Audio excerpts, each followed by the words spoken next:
Quebrado e um zambujeiro, ali fui enxertado.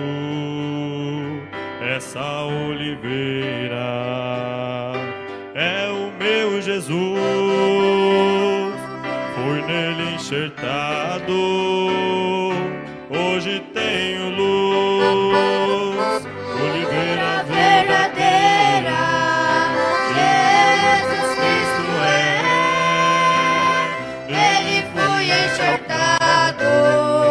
Através da fé, posso eu dar frutos, enxertado assim. Cristo é oliveira, não mais vivo eu, mas Cristo vive em mim.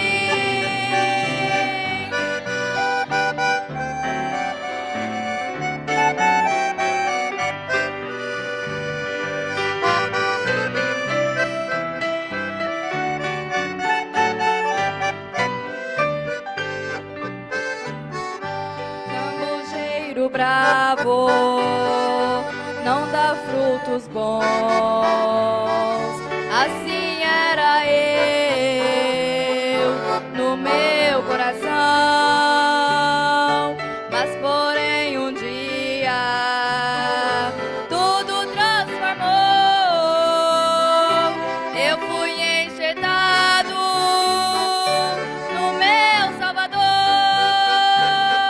oliveira verdadeira, Jesus Cristo é, nele fui enxertado, através da fé, posso eu dar frutos, enxertado assim.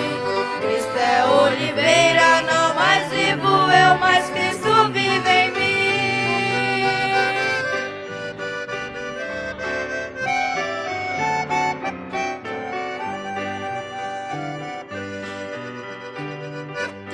É oliveira, nele sou feliz,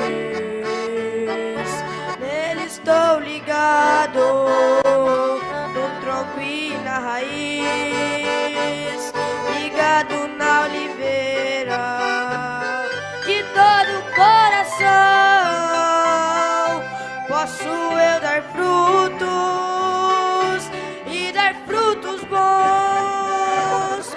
Oliveira verdadeira, Jesus Cristo é, nele fui enxertado, através da fé, posso eu dar frutos, enxertado assim.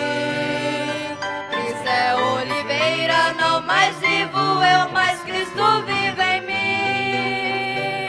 Oliveira verdadeira, Jesus Cristo é, nele fui enxertado, através da fé,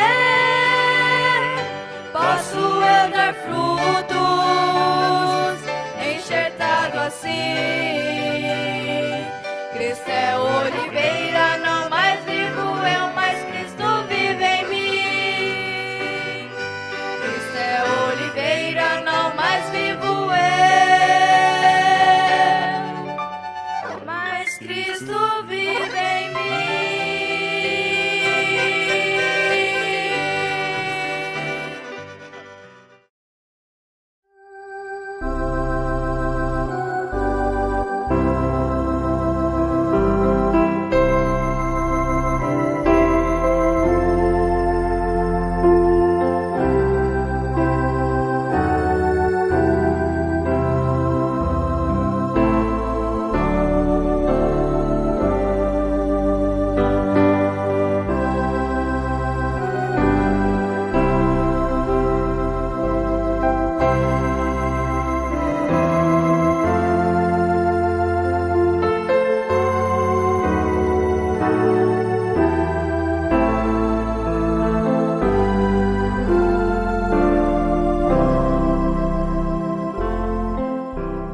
Boa noite com Jesus. Vamos ficar em pé, irmãos.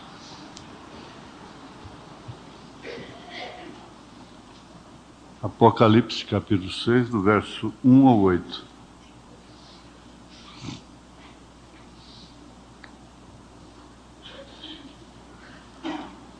E havendo o cordeiro aberto um dos selos, olhei e ouvi um dos 4 animais que dizia, como em voz de trovão, vem e vê.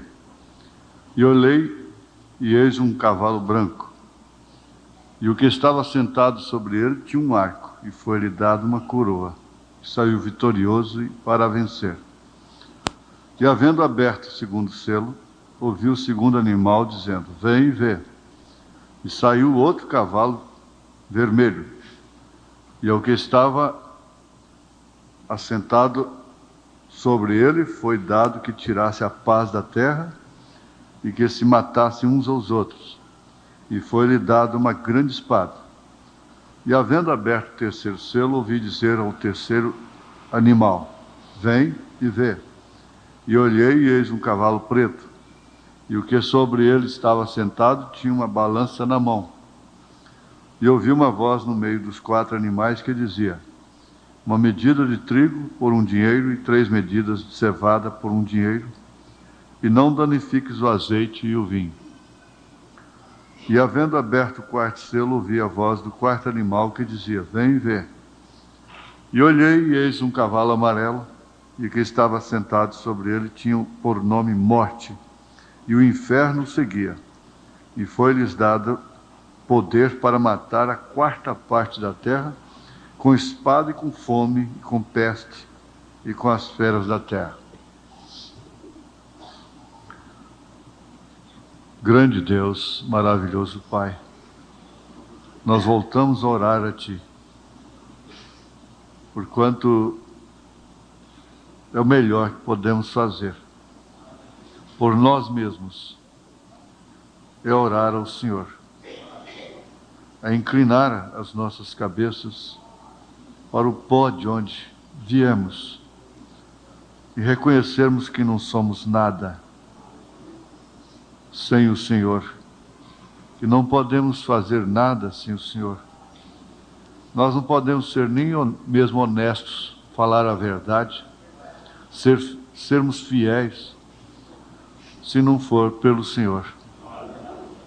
Por isso te pedimos compaixão, nesta hora tão difícil que a igreja enfrenta na terra. Em nome de Jesus Cristo, vivifica a Tua palavra em nossos corações, para a Tua honra e Tua glória. Amém. Assentai-vos.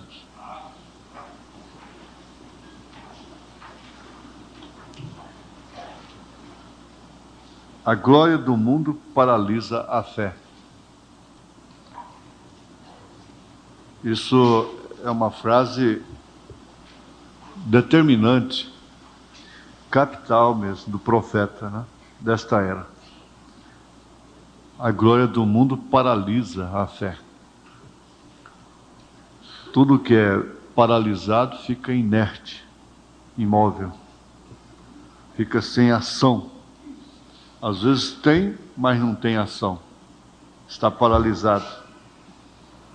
Agora, isso realmente traz para nós uma advertência, principalmente quando a gente leu aqueles parágrafos na mensagem do profeta sobre a pessoa que é salva por Jesus Cristo e sai. Ela não vai continuar. Aliás, ele até diz isto, se o chicote não cai, é sinal que não é filho, mas se é um filho, o chicote vai cair. Não para se tornarem um opróbrio e cauterizar a consciência e prosseguir de qualquer maneira, mas com defeitos, com erros e dificuldades, todos devem ficar onde estão. Ele diz, você não saia, E, na verdade, nós passamos a dar lugar a um espírito que paralisa a nossa fé. A glória do mundo é muito relativa. Muito relativa. Às vezes, uma grande posição, grandes eventos, para um homem já não é tanta glória quanto uma coisinha assim para determinadas pessoas. Às vezes, uma menina é criada aqui dentro e não... Eu comparo assim com a natureza do pato. O pato criado no seco, quando ele consegue água, ele mergulha e nada mais do que os outros que estão lá. Você nota logo, distintamente, que ele age de uma maneira como quem estava fora, tinha sede por aquilo, clamor por aquilo, porque está na sua natureza. Há muitas pessoas que nascem e crescem no Evangelho e morrem ali, sem que o mundo as marque. Aquela irmã, aquela moça que havia sido bailarina, ela disse para o irmão Brana, eu gostaria de ser como a Irene, a Hope, a Esperança, não? Porque o mundo marca a gente. Eu disse, Nelly, o sangue de Jesus Cristo lava e purifica de todo pecado. Em outras palavras, você não tem marca mais do mundo. Mas o que nós queremos observar com isso é que pode-se nascer e crescer e ir até o fim, como a irmã Hope foi, sem receber a marca do mundo. Como nós temos muitos aqui que são criados e estão prosperando na fé, atravessando esse mar difícil. Agora, não é próprio também a gente conjecturar sobre o destino de quem morre nessas circunstâncias, em quaisquer circunstâncias. Existe um mistério muito grande nisso, ainda mais o que o profeta diz, que Deus vem e te recolhe. A glória do mundo paralisa a fé. Nós estamos vendo aí o mundo paralisado. Especialmente o país está paralisado, estarrecido, por causa da glória terrena, a glória do mundo. E os países que não têm esportes, como futebol, corrida de carro, e essas coisas para as pessoas extravasarem, eles têm mais crime, mais fome, mais miséria, mais desgraça. É certo? Isso é verdade. Porque é um povo sem glória, e é um povo natural e eles não têm glória, não têm como extravasar. Quanto mais esporte, mais ocupa a mente e extravasa também. Nós temos um país idólatra, um país que é um cassino, onde o governo é o maior banqueiro desse cassino, e um país idólatra, cheio de ídolos, em que as pessoas não têm o mínimo senso do que é ter um ídolo. E mostram realmente que são idólatras. E têm idolatrado pessoas a extremo. Mas nós vamos, hoje, lembrando do quarto selo, conforme lemos aí em Apocalipse, capítulo 6, nós vimos que, vou repetir, o que a igreja já sabe, mas nós temos muitos, aliás, todos os domingos nós temos batismo aqui.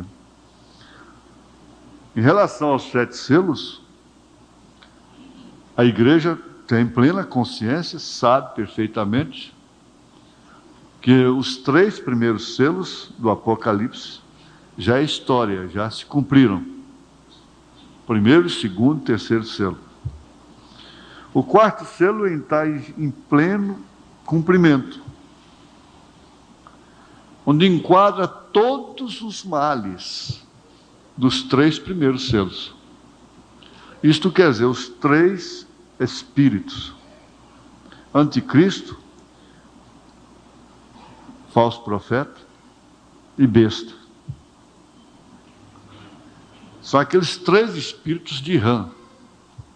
Está no próprio Apocalipse. E nós já aprendemos, isso é incontestável, que ele não seria completo sem a doutrina das 3 pessoas distintas. Essa marca está na testa. E isso é uma idolatria terrível. Por isso que as pessoas que têm essa marca na testa idolatram carro, casa e líder de corrida, de futebol, de cinema. São pessoas que idolatram as coisas, idolatram pessoas, idolatram santos, imagens, nação que para por causa de um ídolo feito por mãos de homem. As pessoas esclarecidas, iluminadas, que não têm isso na testa, na marca da besta, elas não idolatram, elas honram a quem merece honra. Honrar a quem merece honra, amar o que tem, não é idolatria. Há uma diferença muito grande. Há mulheres que idolatram seus maridos. Eles não devem ser idolatrados. Eles devem ser honrados, respeitados, reverenciados, mas não idolatrados. Nem o próprio Senhor Jesus Cristo deve ser idolatrado, porque ele não é ídolo. A idolatria é mãe da feitiçaria. A idolatria é incompatível com Deus. Deus não aceita nem ele próprio ser idolatrado. Ele aceita ser adorado, obedecido, respeitado, honrado, tudo bem, mas não idolatrado. Então, esta é uma luz que nós temos e que ninguém pode tirar. Temos defeitos? Temos. Mas temos uma luz que ninguém pode confundir. Homens que idolatram mulheres. A mulher não foi feita para ser idolatrada. Ela foi feita para ser amada, respeitada, considerada, mas não idolatrada. Tudo que você põe entre você e Deus é ídolo. Não haverá nenhuma coisa entre você e Deus. Não haverá. Nada entre você e Deus. Nem família, nem quem quer que seja. O dinheiro, nada. Nem filho, nem mulher. Por isso, aquele que não deixar pai, mãe, mulher no seu devido lugar, e por Deus, não é digno dele. Aquele que não deixar pai, mãe, filhos, terras, isso quer dizer, no seu devido lugar, não entre Deus e si, está idolatrando. Ele não tem parte no reino dos céus. E aqui está a chave pela qual Satanás tem paralisado a fé. Porque o povo, a humanidade, nasceu, isso é natural desde o Éden, ter fé, crer em Deus. O próprio Caim cria em Deus, porque os próprios demônios creem em Deus. Ora, crer é um significado de fé. Mas a função a função de Satanás, quer dizer, o seu alvo principal é paralisar a fé. Porque pela fé eles venceram reinos, eles venceram leões, eles venceram fogueiras, eles venceram tudo. Hebreus capítulo 11, pela fé. Se esta fé fosse paralisada, eles não teriam vencido.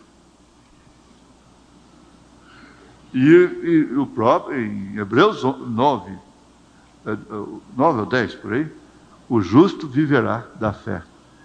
E se ele recuar, a minha alma não tem prazer nele.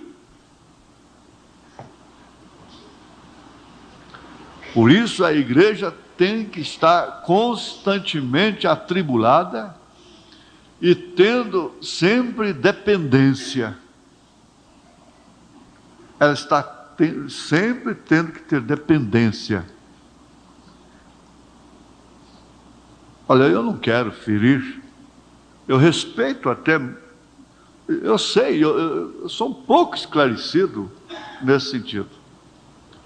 Mas aquilo que eu ouvi, que eu tenho gravado em vídeo, aquela reportagem, quando o repórter disse a primeira causa, a principal causa de divórcio em São Paulo, que está com 500 e tantos % de divórcio,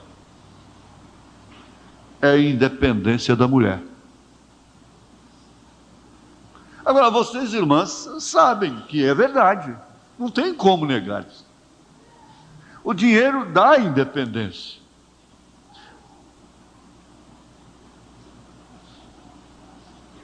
E a independência causa insubmissão. Não se sujeita. E quando um homem fica sem uma mulher a quem respeitar, a quem amar, quando a mulher fica sem um homem a quem respeitar, a quem amar, a quem dar satisfação, ela se torna absoluta. Essa pessoa se torna absoluta.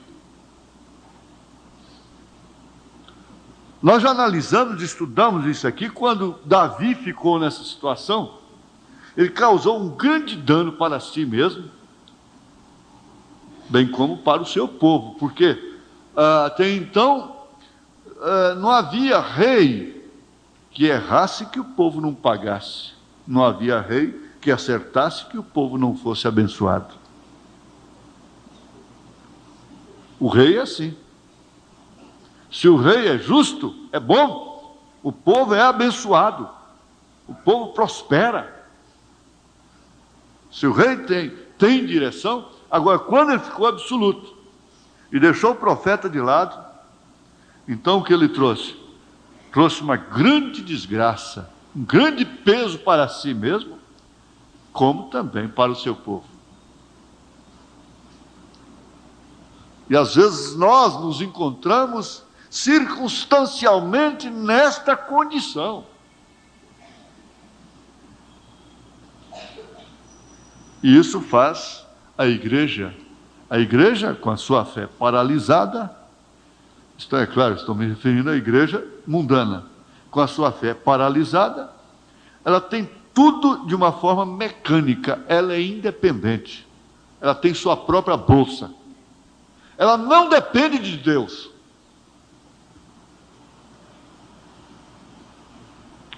Ela não depende do esposo. A igreja rica, abastada, de Apocalipse capítulo 3, não depende. Ela tem ouro, ela tem prata. Ela não tem que orar para receber a sua cura. Ela pode. Ela está armada com a ciência. Então não tem por que orar, não tem por que jejuar, não tem por que desesperar. Junto a ele que, supostamente, como ela diz, é seu marido. Mas não é. Ela é repudiada. Ela foi vomitada da boca de Deus. Então aí onde o profeta diz aqui, a gente tem que chegar a ser nada para então ser algo para Deus. Quando Jesus disse, sem mim nada podeis fazer, ele estava falando de quem? Estava falando para quem? Era para o mundo? Que tem o seu reino? Ele disse, o meu reino não é deste mundo. E Satanás lhe mostrou todo o reino da terra. Há um Deus com letra minúscula, um Deus deste século que cegou o entendimento dos homens, das mulheres. Então, quando ele estava falando para a sua mulher, para a sua esposa. Sem mim, nada você pode fazer. Olha, a igreja pode fazer muita coisa. O homem pode fazer coisa demais. E chegar lá na frente e dizer, veja o quanto eu tenho feito.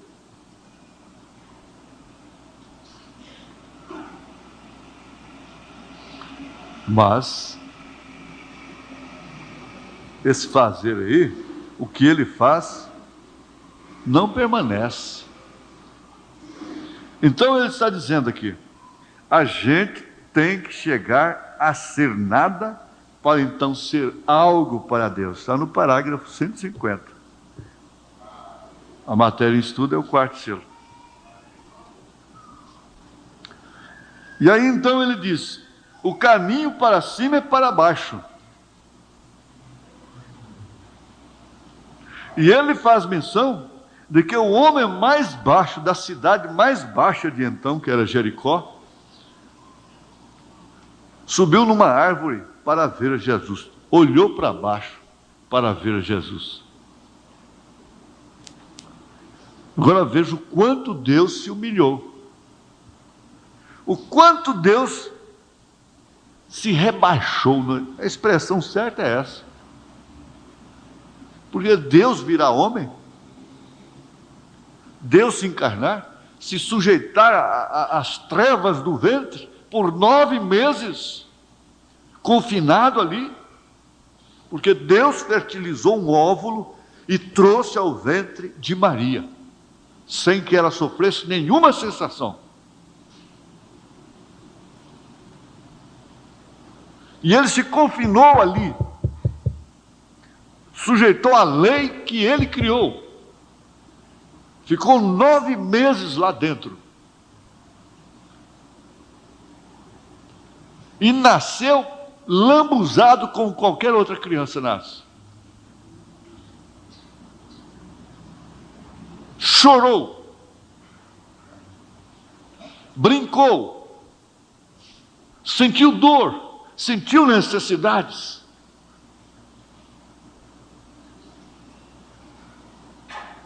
O profeta disse que era Jeová na estrebaria, Jeová brincando ali. Agora diz, já o pseudo intelectual chega aí e diz, bom, para onde que é o céu? Se eu já estou nele. Onde que é o céu se eu já estou nele? Eu tenho dinheiro, meus celeiros estão cheios. Para que eu preciso de Deus?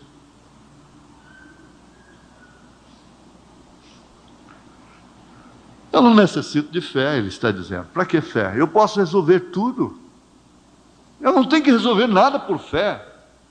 Eu não tenho que esperar nada. Eu não tenho que me humilhar, eu tenho que agir dessa forma mesmo. É a maneira lógica, é pela razão. Assim fala o homem natural.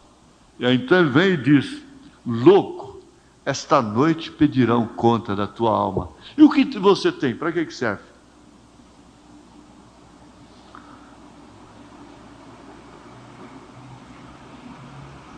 Aqui no parágrafo 131,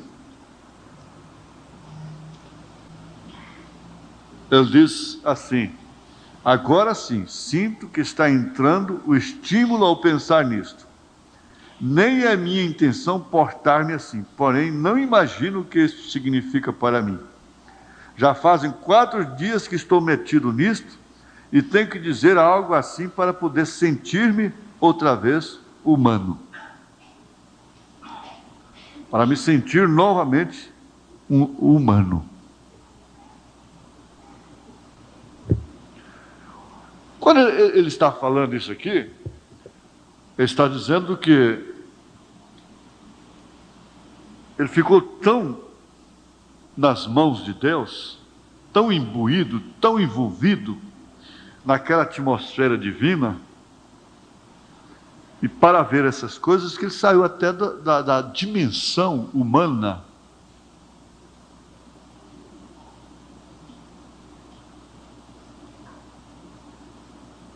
Isso é profundo demais.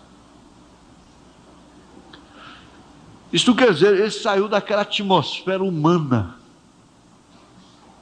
da atmosfera de raciocínios humanos, de sentimentos humanos. Ele está dizendo assim que ele ficou véu adentro, a ponto de ele não escutar voz alguma a não ser a de Deus.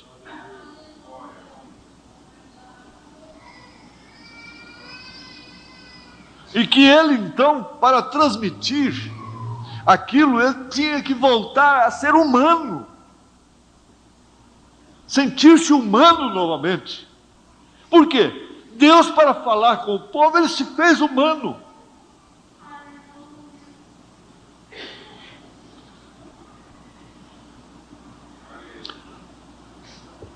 Isso não tem nada a ver com o senhor Papa. Ele nunca passou por uma experiência desta. Nunca. E sabe de uma coisa? No momento em que indivíduos, pessoas, que compõem a noiva, entrarem nessa atmosfera que o profeta entrou, eles não vão se sentir humanos. Da mesma forma. Você já viu? A gente é tomado por um sentimento humano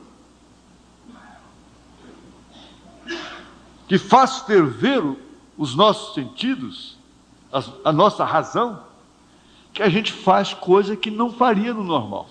Eu vou te dar um exemplo. Hoje, quando eu vinha para cá cedo, passei ali em frente ao posto Rodão, eu não entendi. Como é que um senhor faz que vai para lá assim, me olhando, eu entrando, e atravessa o carro na frente, friamente, e sobe do passeio, e olha para mim. E eu diminuí o carro e fiz para ele assim, ó. Olhando para ele e ele para mim. Olha, você está doido, né? Só pode estar doido. Fiz assim para ele. Bom, chegou lá na frente, eu voltei a ser humano. Falei, mas meu Deus, eu que estou doido. E eu que estou doido, porque olhando no retrovisor, se o homem não estava me seguindo. Falei, eu que estou doido. Não é ele, não. Ele não tem nada que perder. Mas é porque a gente deixa se levar por um sentimento de razão, de lógica. E naquela hora a gente perde o sentido. Perde o bom senso. E faz coisas que dentro do normal a gente não faria. Eu tive um pastor auxiliar, eu já contei isso aqui. Pastor Isaías.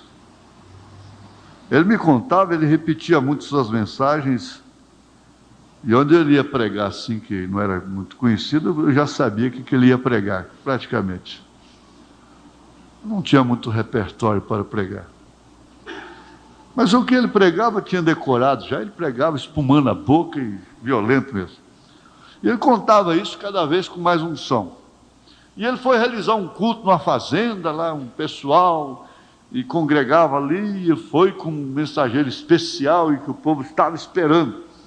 E o ônibus parou na estrada lá, e ele entrou no pasto com a pasta na mão, a Bíblia, e estava tão no espírito, e tinha uma vaca muito brava mesmo, uma vaca que pegava, vinha de longe, bufando mesmo. A vaca estava atrás dele, junto com ele ali, e ele batia a pasta na cara da vaca, todo o tempo, e a vaca, o povo lá estarrecido, esperando ele lá no curral, lá, na sede, estarrecido. Quer dizer, ele chegou lá como um Deus. Porque a vaca não conseguiu fazer nada com ele. Ele espumando na frente e a vaca espumando atrás. E ele batendo a pasta na cara da vaca, sem perceber o perigo, sem coisa alguma, porque ele tinha entrado numa atmosfera tão perfeita, de tanta harmonia com sua missão, que ele não percebia o perigo, não percebia a vaca. Ele não fez assim para a vaca. Você já viu que tem hora que você fica tão educado, fica tão dócil, você se sente tão recompensado depois. Mas ele disse que quando abriu a porteira e que caiu em si, eu não sei o que aconteceu com ele. Diz que passou mal. Mas enquanto ele estava no espírito, ele não percebeu. Falando em língua e cantando hino espiritual e batendo a pasta na cara da vaca. Olha, isso acontece. Eu creio naquilo.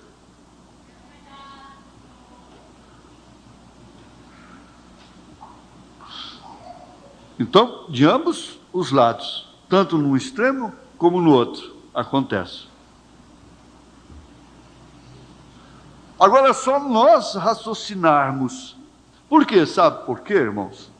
É o seguinte, nós já estudamos aqui sobre a condição do tempo. Nós estamos numa atmosfera inteiramente diabólica, enganosa. A glória do mundo tem paralisado a fé.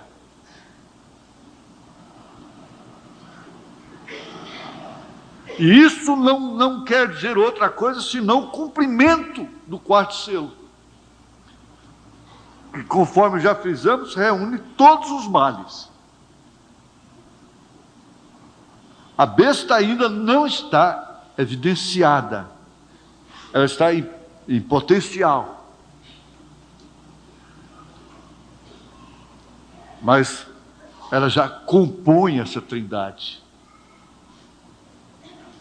Então você, a irmã, o irmão, a criança, essa menina que levou esse tiro na boca, está lá agora, o corpo lá, debaixo da terra já, podia estar aqui me ouvindo. Ela tem um caderno de anotação de tudo quanto é mensagem. Ela ficou sob essa pressão terrível. Porque ela chorou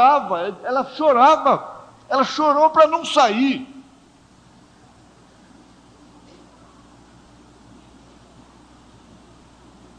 Porque não é possível.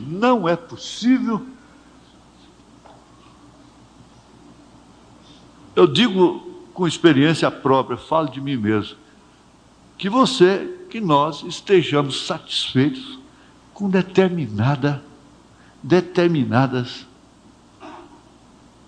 atitudes nossas. A gente raciocina, a gente pensa, gente, tem que haver uma coisa. Não é possível eu agir desta forma.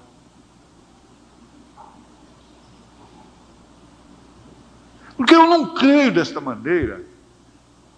Eu creio de outra maneira. Não é assim que você pensa? É ou não é? Que pressão maligna. Mundo das miragens. A miragem faz você fazer julgamentos estúpidos, ignorantes, cegos. Não queira ver uma pessoa perdida no deserto, sedenta. A sede é pior do que a fome.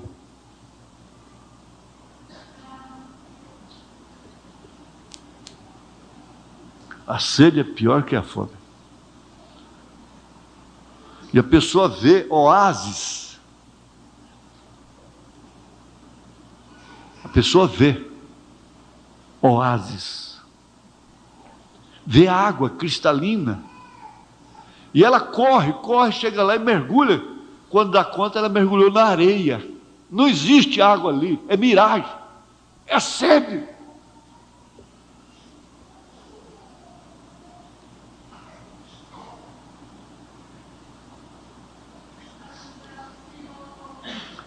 Agora, isso tem muito a ver com esse selo, porque é exatamente o selo que você tem que chegar a ser nada realmente.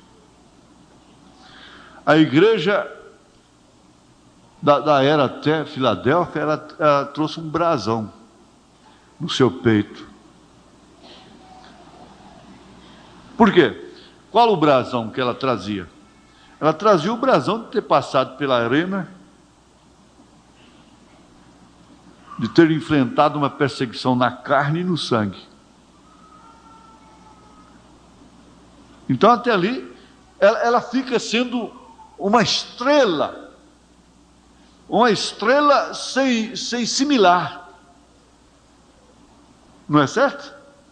Você olha para trás, você tem inveja de uma moça que não morreu com um tiro na boca, mas que morreu lá dentro da arena, amarrada, leão comendo, queimada aos poucos. Quantas moças morreram nessa idade aí de 18 anos? Então elas se tornam mais importantes, elas brilham mais do que nós. Elas estavam fazendo a ponte de sangue através da qual o evangelho chegaria a nós, a ponto do profeta dizer: como posso eu pensar em chegar ao reino dos céus, ao reino de Deus, no céu de glória, deitado em berço esplêndido, enquanto outros navegaram em mares de sangue? Ele disse: onde cabe o nosso testemunho perto do testemunho daquela igreja?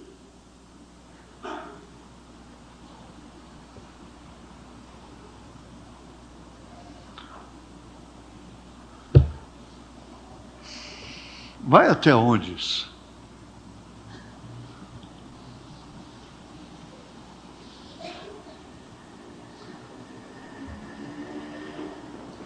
Sentir humano outra vez.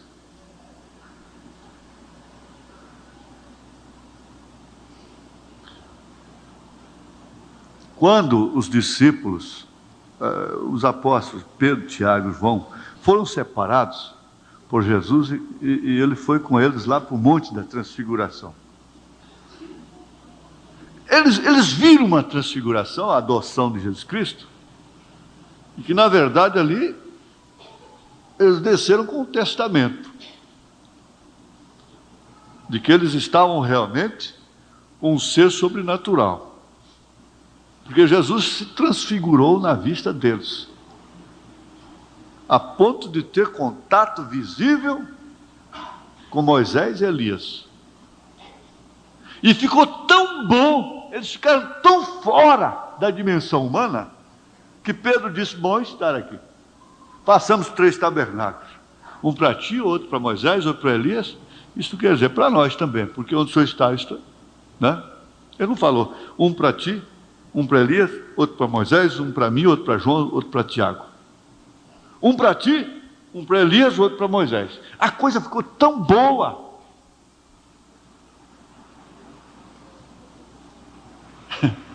Ficou tão gostosa, que eles praticamente deixaram de ser humanos naquela hora.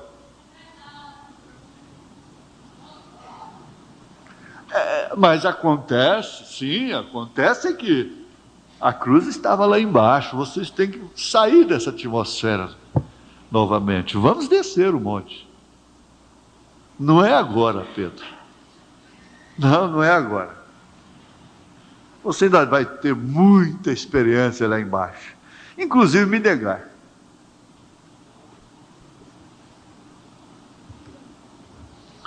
Agora, uma coisa muito, muito precisa, que como o irmão Vitório estava lembrando, Paulo disse que repetir as coisas para Paulo, quem sabe ele pensava assim, não?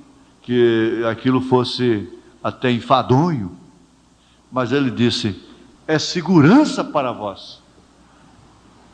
É segurança. Aqui nesse selo, quarto selo, parágrafo 120, vocês, os anotadores, já devem ter uma boa relação sobre isso.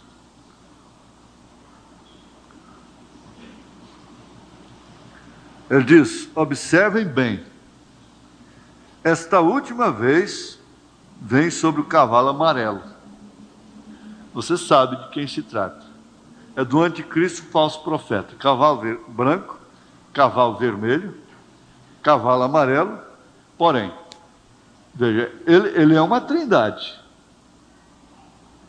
Muda de cavalo, sendo o cavaleiro a mesma coisa. Ele só muda de cavalo. E ele tem em si esses 3 ofícios: anticristo, falso profeta e besta. E, no entanto, ele é uma pessoa só. Você vê o lado oposto de Deus, com um sistema idêntico. 3 manifestações com uma só pessoa. Deus tem 3 manifestações especiais: Pai, Filho e Espírito Santo, Rei, Sacerdote, Profeta. Mas é uma pessoa só. O Filho unigênito que estava no seio do Pai, este o fez conhecer. São João capítulo 1, esse verso 18. E quem vê a mim, vê o Pai. E toda a plenitude da divindade habita corporalmente no Senhor Jesus Cristo, diz São Paulo. Não é verdade? Agora, isto não é em nosso dia, esse cavalo amarelo. Por quê? Porque se trata da morte. Venha cá. Será mais adiante, porque é um selo predito. Quando isto suceder, que ele se tornará besta realmente, em pessoa, Satanás encarnado. Isso vem acontecer com esse pacto com os judeus. Então, a noiva já haverá subido. O caminho é para baixo. O que ele diz? A gente tem que chegar a ser nada. Mas há uma hora que vai subir, porque quem foi humilhado será exaltado. Veja o quanto ele sofreu, até morrer. Depois ele foi exaltado.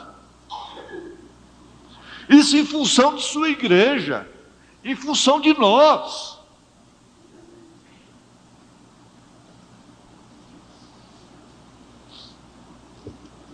Não tenha dúvida, irmão, que a condição do tempo em que nós estamos vivendo é pior do que a das arenas.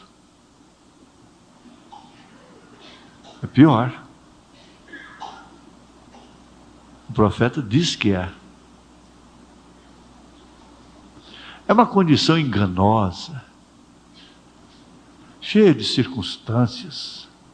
Não tem um soldado com a espada na mão, lá na sua porta, dizendo nega ou você morre. Não tem isso não. Mas veja o que tem, que chega diariamente na sua casa e você ainda tem que passar a mão na cabecinha dele, lisar. e dizer: entra, entra. Faz favor de entrar. Entra, por favor. Compra, paga, sacrifica, mas entra, por favor. Entra na minha casa. Fala na minha casa. Age na minha casa. É preciso, porque senão minhas filhas vão para o mundo. É necessário, senão meus filhos. E minha mulher? O que será dela? Olha, quer saber de uma coisa? São poucas pessoas que vão no rapto. O profeta chegou a dizer assim: olha, se desaparecerem 500 pessoas hoje no mundo, o mundo não vai perceber. Desaparece um homem, o mundo paralisa para uma nação. Ele disse: morre um ministro desse que deu a vida pelas almas. Eles põem um recorte no jornal lá, um cantinho no jornal. Mas morre um homem desse, eles param a nação. E está certo. Está certo.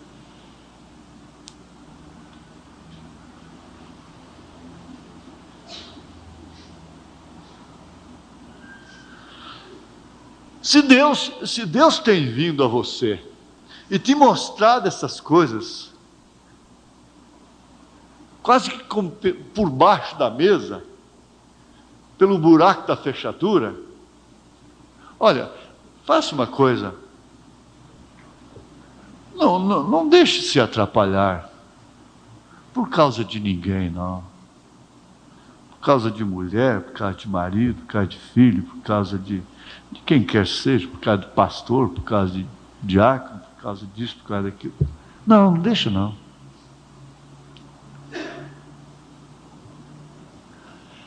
Tenho certeza absoluta que o espírito do rapto, o Espírito Santo da graça, não vai deixar você sair com tonterias, com loucuras, mas de todas as formas, quando nós entrarmos nessa atmosfera, que nós vamos nos tornar mais espirituais do que humanos, olha lá se as pessoas que estão morrendo por causa de nós vão nos querer realmente. Olha lá, eu duvido muito. Você já viu que há uma garra pessoal que não é de Deus? E existe uma impregnação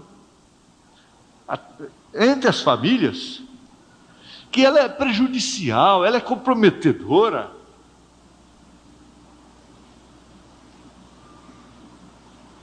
E por isso os filhos não podem, nunca, eles não vão ter como assumirem responsabilidades.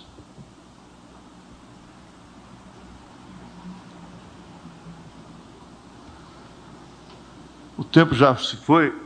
E eu gosto muito dessas coisas, mais do que...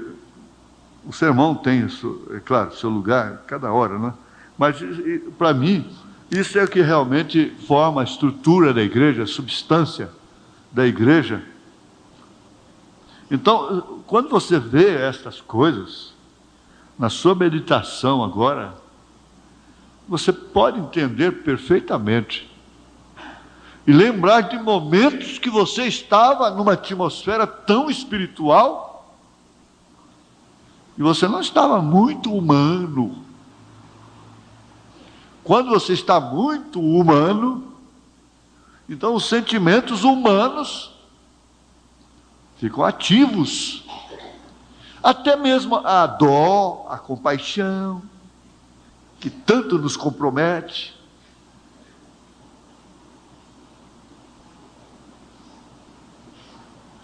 Nos envolve, nos toma conta. Ele diz: olha, por quê? Como? Que é diferente você estar perto de certas pessoas. Ele diz: é diferente, parece que elas estão todo o tempo em algum lugar especial. Elas comem, elas bebem, elas trabalham, elas têm suas necessidades, mas elas têm uma atmosfera ao redor de si. Ele disse, enquanto outros se esforçam para ter e nunca têm, estão sempre reclamando.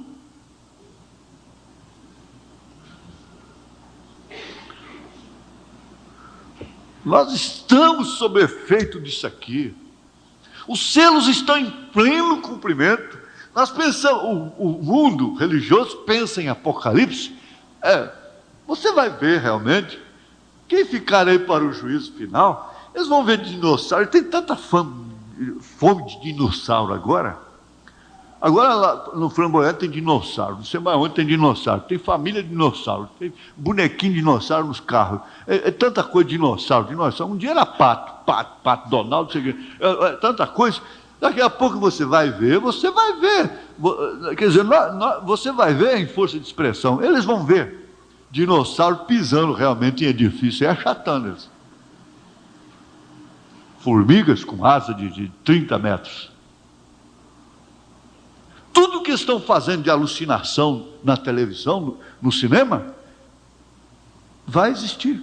Aquele macacão enorme, mais alto que o edifício, pisando tudo, pegando em alta tensão e jogando tudo, poste no chão. Eles filmam isso, estão fazendo já. E esses filmes de pavor, essas coisas todas, vai cair o pescoço lá no chão e pula de novo no corpo. Não, agora não é hora de morrer, não. Você tinha tanto medo da morte, por que você quer morrer agora? Mas o importante é isso: quando isso suceder, a noiva já haverá subido. Quando esse indivíduo aparecer sobre a terra e trazer todas essas pragas virão sobre a terra.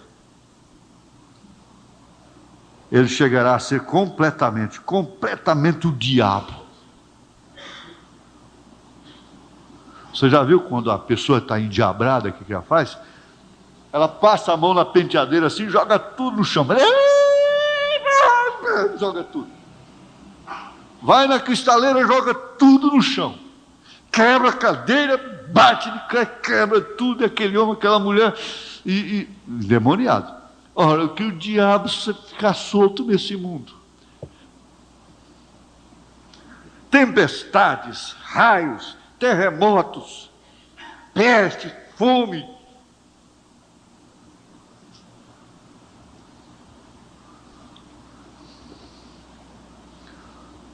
Mas ela já haverá subido. Ela não vai passar por isso. Ela está passando por uma pressão muito grande. E ainda vem mais confusão. Mas ele disse, em meio a grande confusão, o rapto virá.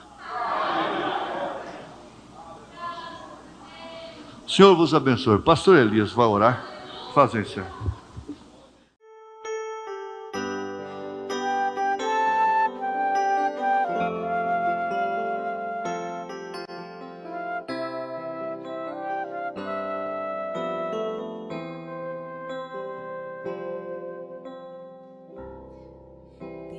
Tentei achar pra minha vida um só motivo, um bom amigo que pudesse confiar, mas o caminho que escolhi era deserto, sem ter por perto alguém pra me ajudar. Somente a solidão ficou por companheira. Sentei-me à beira do caminho e pus-me a perguntar: pra que viver se para a vida não tem mais razão?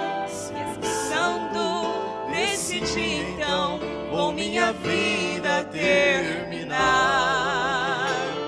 Mas Mas foi aí que alguém gritou com voz de amor: a sua vida tem valor, custou a minha lá na cruz.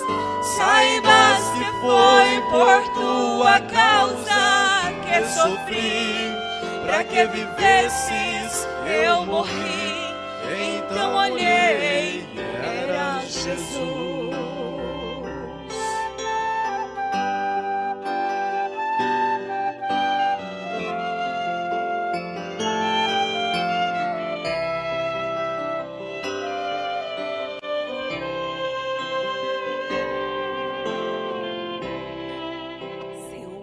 Seu olhar mudou-me assim completamente. Então senti sua doce paz me envolver. A esperança foi em mim crescendo, me devolvendo a vontade de viver. A minha alma, já cansada, descanso encontrou. De novo o sol brilhou, mostrando a sua luz. Agora tenho 1000 razões para continuar. Eu sou livre, posso caminhar, pois tenho vida em Jesus. Mas foi aí que alguém gritou com voz de amor: a sua vida tem valor, custou a minha lá na cruz. Saibas que foi por tua causa que sofri, para que vivesses eu morri. Então olhei, era Jesus. Mas foi aí que alguém gritou com voz de amor: a sua vida tem valor, custou a minha lá na cruz. Saibas que foi por tua causa que sofri, para que vivesses eu morri. Então